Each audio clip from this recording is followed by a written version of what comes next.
अस्सलाम वालेकुम dear students, welcome to V U Rocky. तो जी डियर स्टूडेंट्स, कैसे हैं आप सब? उम्मीद है खैर वाफियत से होंगे। तो आज की वीडियो आप लोगों के लिए, उन स्टूडेंट के लिए जिनका सब्जेक्ट CS435 क्लाउड कंप्यूटिंग है, जिसकी हम असाइनमेंट नंबर 1 देखेंगे सेमेस्टर फॉल 2024 के लिए। तो बहुत से स्टूडेंट्स के मैसेजेस आ रहे थे कि ये बहुत मुश्किल है, टफ़ है, ये नहीं बन रही, तो ये बना दें हमें। तो मैं आप लोगों के लिए वीडियो बना रहा हूँ। इसमें हम असाइनमेंट का जो कंप्लीट सोल्यूशन है उसको स्टेप बाय स्टेप देखेंगे। बहुत इजी सी असाइनमेंट है, सिर्फ एक पेज का इसका आंसर है। तो इसकी जो लास्ट डेट है वो हमारे पास 7 नवंबर है, और जो टोटल मार्क्स इसके वो 20 हैं। उसके बाद रूल फॉर मार्किंग ये सब के ऑलमोस्ट सेम ही होते हैं, आप लोग रीड कर लें। तो उसके बाद नोट लिखा हुआ है, ठीक है जी। उसके बाद ऑब्जेक्टिव्स है, ये भी आप लोगों ने देख लेनी है। और अगर आपकी कोई क्यूरी है तो cs435@vu.edu.pk पे ईमेल करके आप पूछ सकते हैं। क्वेश्चन हमारे पास है जी, प्रॉब्लम स्टेटमेंट एक ही हमें क्वेश्चन गिवन है 20 नंबर का, ठीक है। 20 उसके टोटल मार्क्स हैं। कह रहे हैं जी, consider a cloud data centre CDC test, ये उसका नाम है। That comprise of a host machine with 2 virtual machines, जिसके अंदर एक होस्ट मशीन है और उसके साथ आगे 2 वर्चुअल मशीन्स है। एक है VM1 virtual machine 1 and virtual machine 2 having computation capacity 50 and 70। 1 की कैपेसिटी होगी 50 और सेकंड की होगी, जो दूसरे नंबर वाला, उसकी 70 मिलियंस इंस्ट्रक्शंस पर सेकंड। उसके बाद है respectively, suppose 5 task T0 1 2 3 4 having computation requirement of 50, 60, 70, 90 and 120 million instruction respectively. अब इसमें से देखें जी, 5 टास्क थे, उसकी जो रिक्वायरमेंट्स है आगे वो गिवन है। T0 की अब यहाँ से हमारे पास वैल्यू आएगी 50, T1 की आएगी 60, T2 की आएगी 70, 3 की 90 और T4 की 120 हमारे पास आ जाएगी। वो हमसे कह रहा है जी next, moreover all this task are compute intensive, CPU bound and need to be allocated on space shared non-primitive basis. The task arrive order is T1, 2, 0, T4 and T3, ठीक है। ऊपर सबसे पहले हमने देखना है जी, हमारे पास 2 वर्चुअल मशीन है 1 और 2। पहले की कैपेसिटी 50, दूसरे की कैपेसिटी 70। फिर T0 से लेकर T4 तक ये हमारे पास 5 जो हैं टास्क हैं, उनकी ये 5 की 5 वैल्यू गिवन है हमें, 50, 60, 70, 90 और 120। अब ये टास्क चलना किस तरह से है, वो किस तरह से अराइवल होगा, ये वो भी हमें गिवन है, T1, T2, T0, T4 और T3। हमें वो कह रहा है जी, based on the above scenario you are required to map schedule this task using round robin scheduler and calculate. हमने राउंड रॉबिन को यूज़ करते हुए the accepted maximum execution time, जिसे मैक्सपैन बोलते हैं, ऑफ ऑल टास्क। उसके बाद throughput, उसके बाद average resource utilisation ratio AR/UR, ये चीज़ें हमने फाइंड करनी है। तो चलते हैं अपने सॉल्यूशन की तरफ। सबसे पहले हम क्या करेंगे, हम करेंगे जी mapping using round robin algorithm, ठीक है। इसके अंदर हम ये टेबल बनाएंगे, एक छोटा सा टेबल है, ये देखें पहले कि हमारा सिर्फ एक ही पेज है, यही हमारा असाइनमेंट का सोल्यूशन है। इजी सा है, बस आपको समझना पड़ेगा। पहले हमने यहाँ पे हेडिंग दे दी CPU, उसके साथ उसकी मिलियन इंस्ट्रक्शंस पर सेकंड। वर्चुअल मशीन 1 है, उसकी जो है कैपेसिटी 50, 2 है उसकी 70, वो आ गया। उसके बाद हमने यहाँ पे T1, 2, T0, T4 और T3 लिखा। जो अराइवल टास्क थे ना, कि टास्क किस तरह से अराइवल होंगे, ये वाले, यहाँ वाले, ये हमने वहाँ पे यूज़ करने, ठीक है। उसके बाद हम क्या करेंगे, जो होगा 1, 3, 5 नंबर, इसको हम यूज़ करेंगे टास्क 1 के लिए। ये हमारे पास 1 है, ये 2 है समझ लें, और ये 3 है। इसके अंदर हम यहाँ पे जाकर ना yes लिख देंगे, yes, ये भी yes और ये भी yes। उसके बाद जो नीचे वाला होगा वर्चुअल मशीन 2, वहाँ पे हम 2 और 4 वाले पे लिख देंगे yes। अगर आगे इसके 6 होता तो हमने वहाँ पे भी 6 लिख देना था।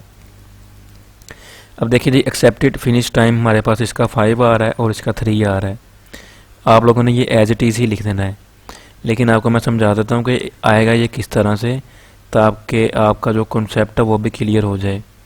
आपने सिर्फ ये टेबल बनाना है, उसके नीचे जो मैंने 3 लाइंस ऐड की हुई हैं ये आप लोग ऐड ना भी करें तो कोई इशू नहीं है।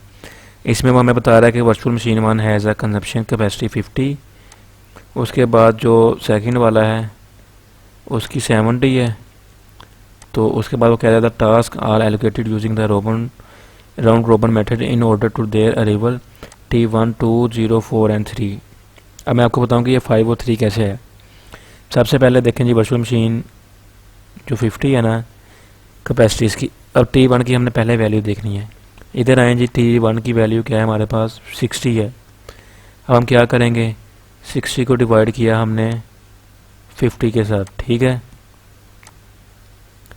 ये हमारे पास 50 हो गया।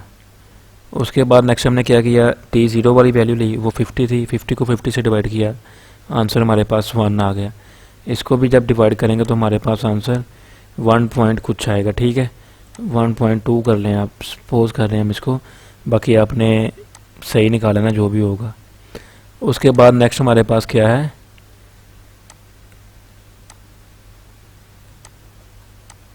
नेक्स्ट देखें जी हमारे पास T3 है, इसकी वैल्यू क्या है, T3 की हमारे पास वैल्यू है जी 90। अब हम जब 90 को डिवाइड करेंगे 50 के साथ, 90 डिवाइडेड बाय 50 किया हमने, तो वो हमारे पास जवाब वो भी आएगा, वो 1.8 या 1.9 के करीब आएगा, ठीक है। हम 1.8 कर लेते हैं, इसको सपोज कर रहे हैं, ठीक। तो हमारे पास ये किसके बराबर आंसर आएगा, इसको इसमें ऐड किया 3 और ये 4 हो गया, लेकिन हम 4 नहीं लेंगे, हम इसके करीब करीब जो नंबर होगा ना, जैसे 3 5 7 ऐसे, वो हम लेंगे। तो हम अब इसमें ले रहे हैं जी 5 को ले रहे हैं, यहाँ पे हमारे पास 5 आ गया। उसके बाद जो नीचे वाला इसको भी इसी तरह से हम T2 की जो वैल्यू होगी उसको 70 से डिवाइड करेंगे, T4 को 70 से डिवाइड करके जो आंसर आया दोनों का उसको ऐड किया, तो हमारे पास आंसर 3 बच गया। ये चीज़ें आपको सिर्फ मैं समझा रहा हूँ, आपने ये लिखनी नहीं है कहीं भी, ठीक है। अगर आप इसको कहीं भी ना लिखें तो आपके नंबर जो कटिंग नहीं होंगे, सिर्फ आपने ये टेबल बना के इसमें जो 2 कॉलम ऐड हैं, 2 रोज़ ऐड हैं, यही ऐड करनी है। नेक्स्ट हमने चले जाना स्टेप 2 पे, make span calculation. The make span is the maximum execution time for all task. ये हमारे पास होता है जो मैक्सिमम हमारा जो टास्क का एग्जीक्यूशन टाइम होता है। Accepted maximum execution time make span maximum 5 और 3। अब देखिए हमारे पास यहाँ पे 5 और 3 आया है, ठीक है। तो उन्होंने क्या कहा मैक्सिमम जो होगा, तो मेक स्पैन में हमारे पास क्या आएगा 5 यूनिट ऑफ टाइम। जो 5 है वो मैक्सिमम है, तो हम 5 को यहाँ पे लिख देंगे। नेक्स्ट हमारे पास है थ्रोपुट। अब इसकी थ्रोपुट क्या होगी, थ्रोपुट इज इक्वल टू हमारे पास है total task divided by max span. अब टोटल टास्क कहाँ से पता लगेंगे, ये देखिए हमारे पास टास्क 1, ये 2, ये 3, ये 4 और ये 5, टोटल हमारे पास 5 टास्क हैं। उसके बाद यहाँ पे हमने अपना मैक्स स्पैन निकाला है, वो हमारे पास क्या आया, वो भी 5 है। हमने क्या किया 5 डिवाइडेड बाय 5, हमारे पास उसका 1 आंसर आ गया, ठीक है। नेक्स्ट हमारे पास है ARUR, जो यहाँ पे देखें लास्ट वाला ऑप्शन था ना हमारे पास, एवरेज रिसोर्स यूटिलाइजेशन रेशो। अब ये कैसे निकलेगी, एवरेज मैक्स स्पैन, ठीक है। ये हम 5 को ऐड करेंगे जब हमारे पास टास्क होंगे, नहीं सॉरी एवरेज मैक्स स्पैन है ना जो हमारे पास, ये हमारे पास जो मैक्स स्पैन आई 5 और 3, हम इन दोनों को ऐड कर देंगे। एवरेज है ना, एवरेज का मतलब क्या होता है, जितनी वैल्यूज़ हैं उनको प्लस करें और जितनी टोटल नंबर ऑफ़ वैल्यूज़ है उससे डिवाइड कर दें। हमने 5 और 3 को ऐड किया, एक वैल्यू ये एक ही है 2 होगी, इसको 2 से डिवाइड कर दिया, ये हमारे पास 8 डिवाइडेड बाई 2 आ गया, तो आंसर हमारे पास क्या आया 4 आ गया। नेक्स्ट देखें जी average resource utilisation ratio ARUR जो हमारे पास है वो इज इक्वल होता है एवरेज मैक्स स्पैम और डिवाइडेड बाय मैक्स स्पैम। अब पहले देखें हमारी एवरेज मैक्स स्पैम क्या आया, सॉरी मैक्स स्पैन है, तो ये हमारे पास आया 4, और जो हमारे पास मैक्स स्पैन था ये हमारे पास था 5। इन दोनों को हमने आपस में डिवाइड किया तो हमारे पास आंसर 0.8 आ गया। यही हमारा सोल्यूशन था, इतना छोटा सा सोल्यूशन है इसका, तो इसमें कोई भी मुश्किल चीज़ नहीं है। सबसे पहले आपने ये टेबल बनाना है, स्टेप 1 लिख के, उसके बाद स्टेप 2, 3 और 4 जो स्टेप है ये आपने 4 स्टेप करने हैं, तो आपको हर स्टेप के जो है 5-5 नंबर मिलेंगे। उम्मीद है आप लोगों को इस वीडियो की समझ आई होगी, आपका जो कॉन्सेप्ट है वो भी क्लियर हो गया होगा। तो अगर फिर भी आपका कोई क्वेश्चन हो या कोई कन्फ्यूजन हो, आप लोग कमेंट सेक्शन में पूछ सकते हैं। उसके अलावा आप हमारा जो वीडियो डॉकी का व्हाट्सएप ग्रुप है वो भी ज्वाइन करें, वहाँ पे आपको इसकी फ़ाइल भी मिल जाएगी, और अगर आपका कोई क्वेश्चन होगा तो वो भी आपको वहाँ पे क्लियर कर देंगे। तो मिलते हैं अपनी नेक्स्ट वीडियो में, तब तक के लिए अपना ख्याल रखिए। अल्लाह हाफिज़।